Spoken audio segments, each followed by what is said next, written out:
Beauty seekers, think back. We slathered on baby oil to bake in the sun. We laid out at noon with no hat and no shade. We chased the deepest tan we could get. It felt harmless. It wasn't.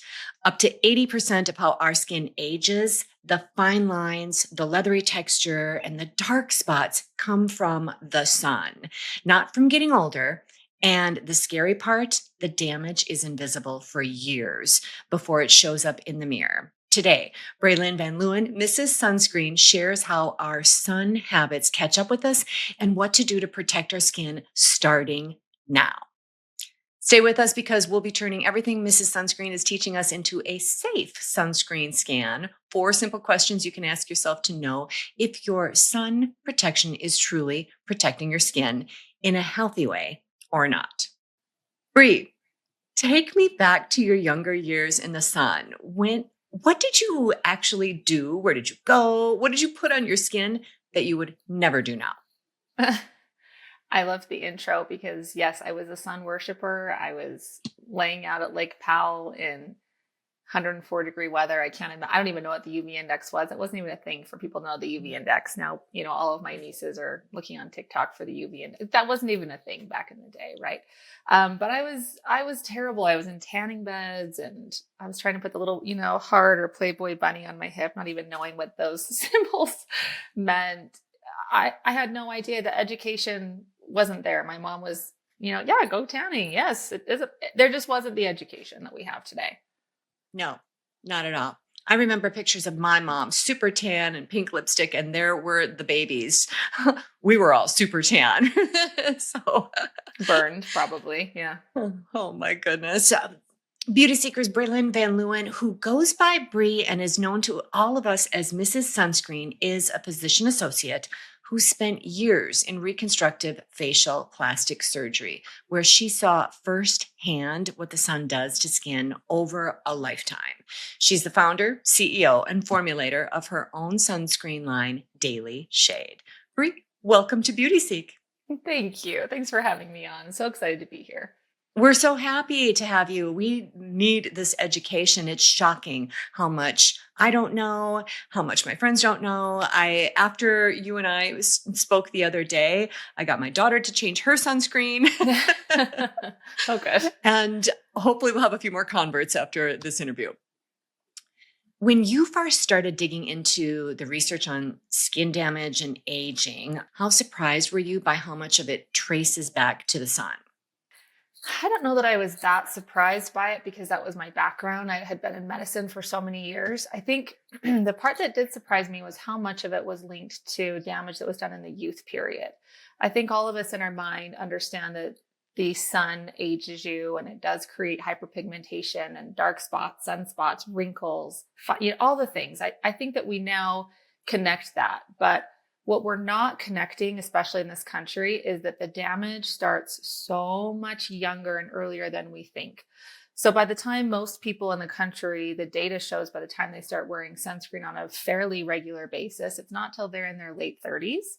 Some people start using it intermittently in their late 20s, early 30s, but that is far too late to start a daily protective habit of sunscreen. So that was the biggest unlock and surprise for me, is not, oh, the sun damages skin. I think we know that. I knew that, but at a much earlier age than I had thought of in my mind, because there I was brushing my teeth, putting on my sunscreen and then my makeup that has sunscreen in it, layering all these things on. And it hit me one day when my daughter was standing next to me that I was doing this habit for myself. And there wasn't one moment where I thought, hey, I need to protect your skin too. You're going out in the car and going to the park just like I am. And I'm so worried about my skin because I don't want to have wrinkles. But it didn't even cross my mind that she should have that sunscreen on as well, because we weren't going to the pool or the beach. We were just, doing our day. And when I started doing the research, it really unlocked something for me. Okay, so true. Honestly, I don't think I've ever had a sunscreen lesson from my mom. I had a how to wash my face lesson, Right. but not a sunscreen lesson. We looked at the Skin Cancer Foundation, and what they say is about 23% of lifetime sun exposure happens by the time you're 18. Mm. How much do you think people underestimate the damage they did to their skin as teenagers? I don't think people have fully realized that, because a lot of the arguments that come up is people will say, well, we're starting to use sunscreen more than ever and the skin cancer rates are skyrocketing. And what you want to say to those people is, yes, because our generation, where now we are getting diagnosed with skin cancer, we didn't use sun protection. I mean, very rarely do I meet someone that says, oh, my mom was a real stickler about sunscreen. That is a rare moment. Most of us weren't even talked to about that. We weren't thinking about it. And then skin cancer takes decades to develop, right? So the sun damage is done when we're in our youth. It's irreversible. Once the DNA damage is done, it's done, but it takes decades to present. And we don't see that for years and years and years down the road. I think people think if I get a sunburn last week, I'll get skin cancer tomorrow or in a month or in a year. It just doesn't work that way. It takes decades to develop. And so the thought of trying to prevent something in your young years and teens for a later date in your 30s, 40s, 50s, I mean, teens aren't even thinking about what they're doing next week, right? They're just thinking, what am I doing today and in the immediate future? So it's a really interesting being in the position that I am, trying to change people's habits. That is a really tricky thing. And then trying to change a young person's habit is very difficult. So yeah, I don't think that people are very much underestimating all of this. I think it's a fantastic point. We're just not thinking about it like we need to be. We dug a little deeper, and the Skin Cancer Foundation says that having 5 or more sunburns in your life doubles your risk of serious skin damage. It doubles And your I've lifetime had, risk of melanoma, which is the most deadliest form of skin cancer. I mean, melanoma isn't just something you cut out. It kills people. Like my aunt is dying from a brain tumor from melanoma right now. and It's not just you get it burned off your skin at the doctor's office. It's the most dangerous form of skin cancer, and it kills people. we minimize it because it doesn't affect us. And I'm so sorry about your aunt. I know. I Same. Yeah. I mean, I've had friends in my life who've had to have kind of gouges taken out of their face to remove the cancer. Yeah. Yeah. So it's not a And beautiful thing, but it's go ahead. I was just going to say, even if it isn't to the point of it's metastasized and it's causing, terminal issues and death, it is very unsightly and creates horrible scars that could be prevented, right? And working in reconstructive facial plastics, I would see these young people come in because melanoma is actually the most common cancer in young people aged 26 to 30, which is really surprising for a lot of people. Cause I think in our minds, we think it's just this disease of maybe like old white men, like Yeah. 80-year-old men getting skin cancer burned off in the dermatology office, but it's so much bigger than that. It's the Mhm. most common cancer in age 26 to 30. And the scars that we were seeing, because we were in reconstructive facial plastic, so they would come to us after they'd have the melanoma removed or the skin cancer removed. And it is so disfiguring and sad to see what they've had to go through. Sometimes we can't put everything back the way that it needs to be put back. There's forehead flaps. There's really extensive surgeries that could have been prevented, right? Like the majority Mhm. of them could have been prevented. And so I've lived a big chunk of my life, and a little bit about my story. Kind of sun worshiper. I think it was right after college when we took a little break in the Virgin Islands and got extremely golden brown. Came back, and I just made a decision. I'm not going to spend any more time in the sun. I don't know why. I just thought that. So for someone like me who's in their 50s and kind of had that sun worshiping history, how much power do I have to stop that sun damage from compounding from here on out? It's never too late. Prevention is the best form of medicine. I think if we could do everything before it was a problem, we could prevent issues, we should be. And it is never too late. There is obviously some damage that has occurred for you during your youth, just like all of us. And we can't help what that was. We can't go back and fix it. But from this point forward, we can mitigate the damage being done from this point forward. And it's never too late. And while there is this trend of tan maxing, and we're going back to these times that people using tanning beds are back. It's like supposedly this cool thing that people want to smoke a cigarette and go into a tanning bed. And I just am horrified by the whole thing. It's back in a big way. This, the, teeth whitening strips while they go into a tanning bed. I saw this girl do this post and I had so many comments on the side that were like, oh, this makes me want a cigarette. I'm so excited about this. Like, I can't believe tanning beds are back. And I'm like, oh my gosh. So as much as there's this trend happening, there's also the trend of people like Anne Hathaway in these full body swimsuits, right? I mean, she's covered from neck to ankle, and man, she makes aging look amazing. I've never seen skin like hers. And it's because she is very serious about sun protection. She understands that it's never too late. And I'm sure she wasn't always that diligent about sun protection. And I don't know her history, but she is now. She's like, okay, I'm going to take it really seriously. And she understands that from a beauty perspective, obviously, maybe from a medical perspective as well, but it is never too late for any of us to jump onto this and really get smart about what we're doing. But what I hope people understand is that the real time to focus on this is with our kids and the population that is coming up. And if we don't teach them these habits now, we're going to have the same trajectory of disease for, the next few decades. We have to intervene. Like in Australia, they're intervening. They're putting things in place to teach their people, look, you have to wear a 3-inch wide brim hat at recess or you don't go out and play. If you don't have your hat, you don't go play, because they understand how important it is to protect the children's skin. So I hope if anyone gets anything out of this, it's never too late. Jump in, make those protective habits now. And also just the strong focus of, we need to be teaching our youth, whether that's your kids, your nieces, your nephews, your grandkids, your friends' kids, we need to be instructing them and giving the education that we didn't have growing up. Agreed. The tan maxing thing just throws me off. Yeah. I couldn't believe that when you shared that with me the other day. I thought, really? Because my daughter is very much, she wears the sunscreen. She didn't have the ingredients that you suggested in there, and now we're switching that. But good, better, best. At least she's wearing it. It's good. True. But I'm just shocked. I'm shocked to hear that tan maxing is a thing. What's a thing? Yeah. Where I get lost though is, sun protection bottles, they don't really seem to say anything. Like they mineral, chemical, they've got a lot of ingredients I can barely pronounce under the inactive ingredients section. I honestly never knew before I talked to you what was good. Can you explain simply the difference between mineral sunscreen and a chemical one?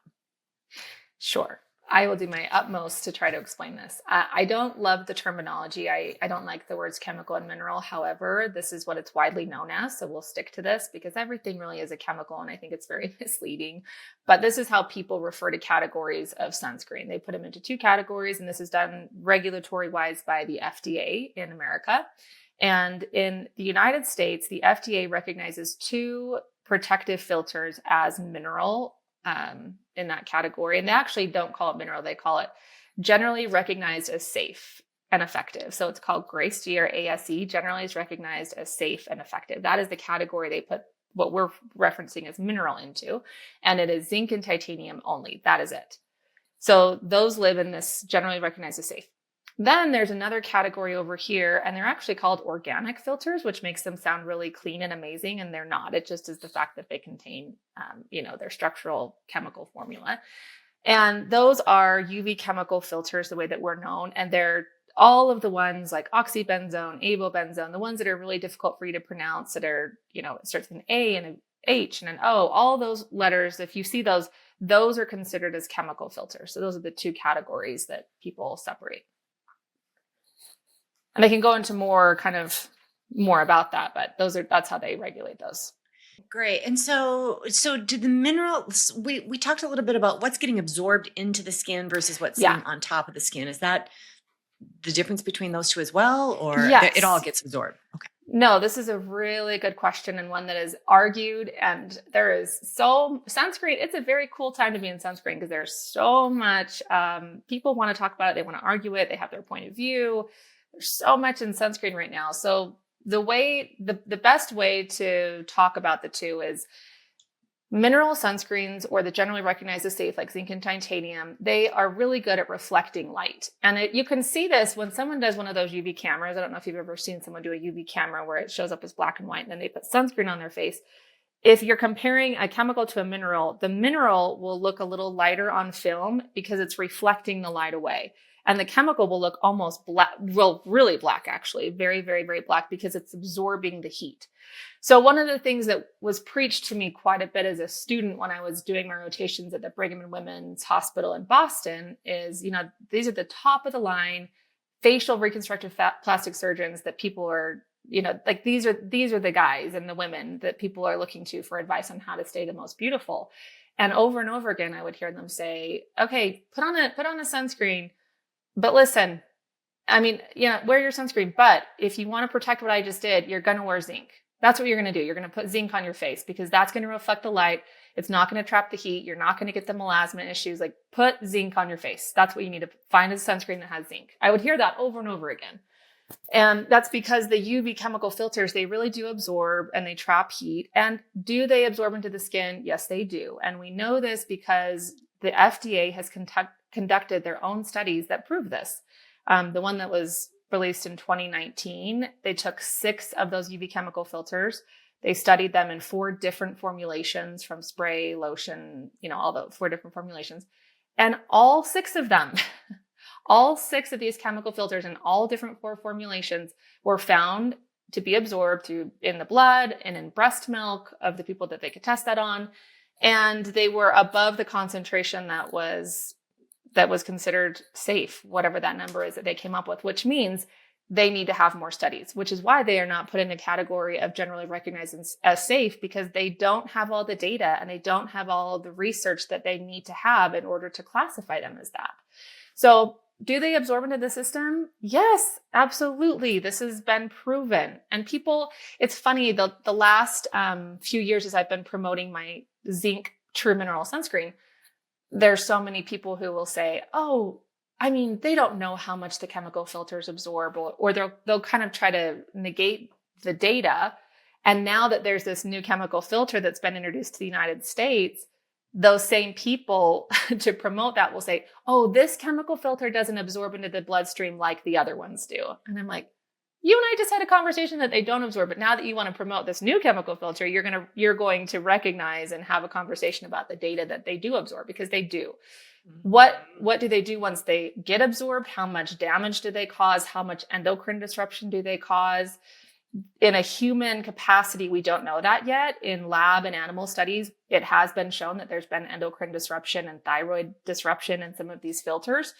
In a human, we don't know because the research hasn't been done. The studies haven't been done. It's a great big question mark. So until that's been done and proven, it's not something that I'm comfortable using on my family, especially my young children. Yeah, that makes so much sense. So is it correct to say then that the minerals, the zinc, titanium, they sit on top of the skin like a barrier, but the chemicals, they get absorbed? The FDA, proved that in its study. Yeah. And there are some that will say that, well, zinc is getting absorbed too, but if it is a non-nano zinc particle it's too large to get absorbed, that's what you're really looking for to minimize that absorption rate. You're looking for a non-nano zinc oxide sunscreen that is too large to absorb through the skin barrier. Because there have been people that they know how important zinc is and they know all of these issues with chemicals. So they thought, oh, what if we can make zinc? Because the problem with zinc is that it's thick and white and pasty and unsightly and, not elegant like the chemical formulation. So there have been people that have taken zinc and broken it down to where it's a very small particle size, and we're seeing absorption from that. So you have to look for a non-nano zinc oxide sunscreen. So be really particular about that. And most people who are choosing to use zinc are already choosing the non-nano because we're trying to avoid the absorption. But there are some companies that are trying to do it in a little different way that are not great.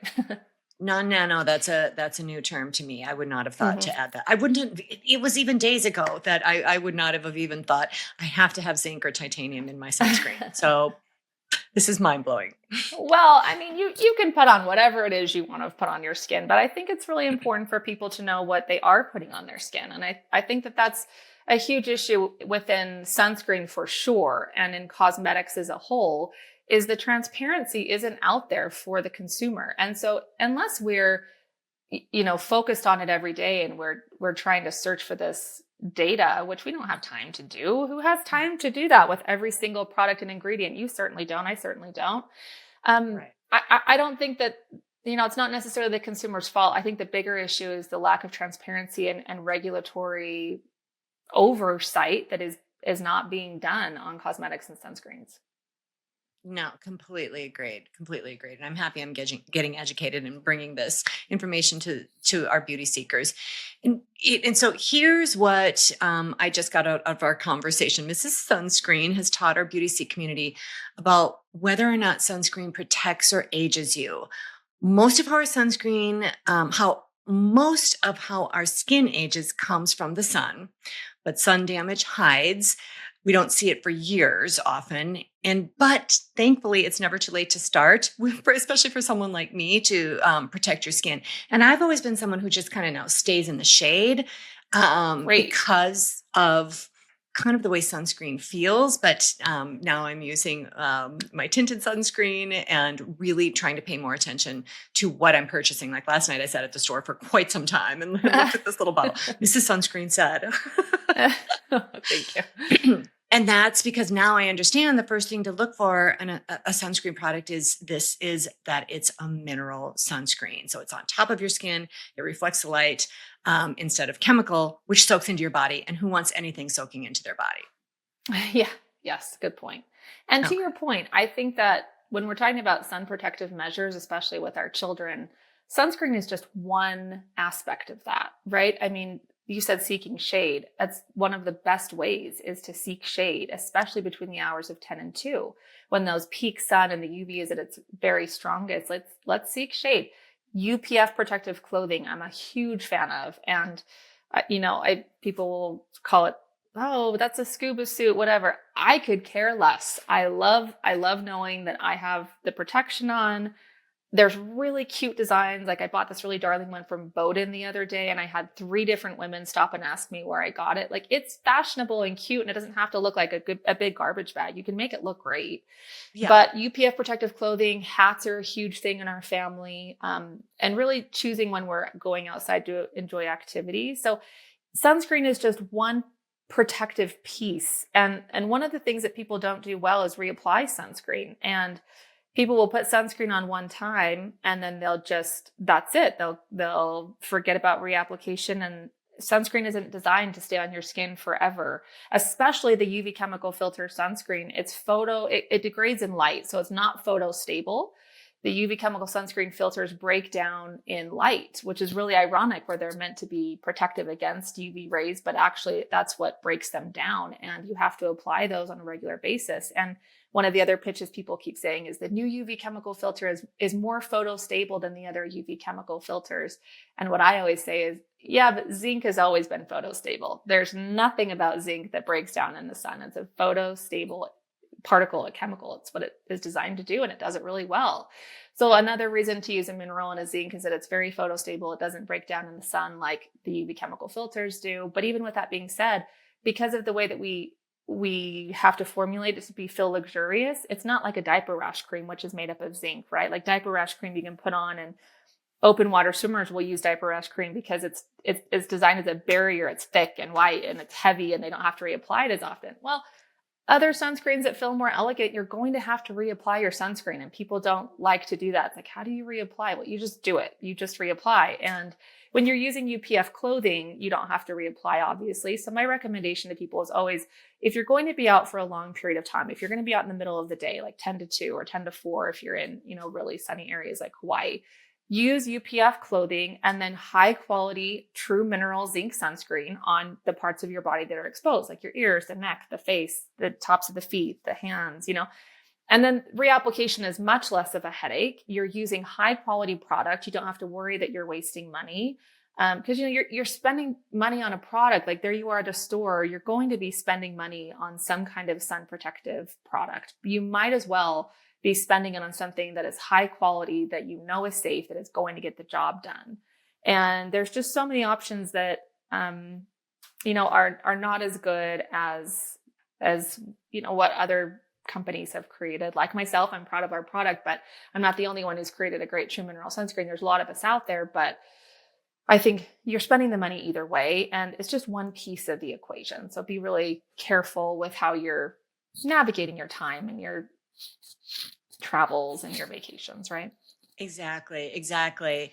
And just a sidebar, because since we spoke, I've been preaching the mineral sunscreen story. So I was at my friend's house. Three of us were standing kind of in the shade because there was a pool there, and then my friend was in the sun talking to Mhm, us. And so mhm. I was preaching chemicals and minerals, and she Yeah. said, "Gosh, that is exactly why I don't wear sunscreen at all." Yeah. As she was in the bright sunlight, and I thought somehow my message didn't land. Yeah, this is me every day. Somehow my message doesn't land. Yeah, I don't know how to change people's behaviors, honestly. If you figure that out, you let me know, because I'm spending a lot of money trying to figure out how to change people's behaviors. And some people just they're not they love the sun. They're believers that, they need a lot of light and a lot of vitamin D, and they don't understand that you actually only need, 30 minutes a week. So go out in the sun for 10 minutes a day unprotected and you've got all the vitamin D your body can handle, right? Some people just don't get that, and I don't know how to change behaviors. I really don't. It's a difficult thing. But I do think what she's saying is, I don't feel like I can make a safe decision on my sunscreen. I don't want to waste money. I don't know what's good for me. I don't know what's safe for me. And because of that, people are just not, which is not the right answer, right? Like, it's not the right decision to not wear sunscreen. That's not the right choice. If you're nervous about ingredients, if you don't feel comfortable with what you're putting on your skin, do some research. But the recommendation from me would be to use a true mineral sunscreen. And then one thing we haven't talked about yet that we may get into later is that the active ingredients are just one part of the story here. The chemical filters that are listed in the active ingredients, like the mineral, the zinc, or the chemical filters, are just one part of it. The rest of the formula is made up of a lot of other ingredients, and there's so much in there that should be avoided as well. So I understand people just saying, oh, it's too overwhelming, I'm just not going to wear it. But that is not the right choice. We need to find product that we trust and companies that we trust to do a good job. Agreed, agreed. Okay, we're going to get to the inactive ingredients, and thank you so much for being here and educating our community of beauty seekers and their children that they're Yes. going to be educating after this interview, including me. I mean, I'm shocked that at how uninformed I was before I spoke to you, and still am, about sunscreen protection. But I'm learning, and we're going to bring it to the beauty seek community. Beauty seekers, subscribe to Beauty Seek and you'll get honest, evidence based answers about the beauty products, treatments, and procedures you actually use, straight from experienced experts like Bree, Mrs. Sunscreen. Coming up next, there's an ingredient hiding in many mineral sunscreens that the FDA has shown soaks into your body and even turns up in breast milk. Mrs. Sunscreen will share the one word on a sunscreen label that you don't want to be slathering on your skin. And stay with us all the way to the end when we turn everything Mrs. Sunscreen is teaching us into a safe sunscreen scan. 4 simple questions you can ask yourself to know if your sun protection is truly protecting your skin in a healthy way or not. Stay with us.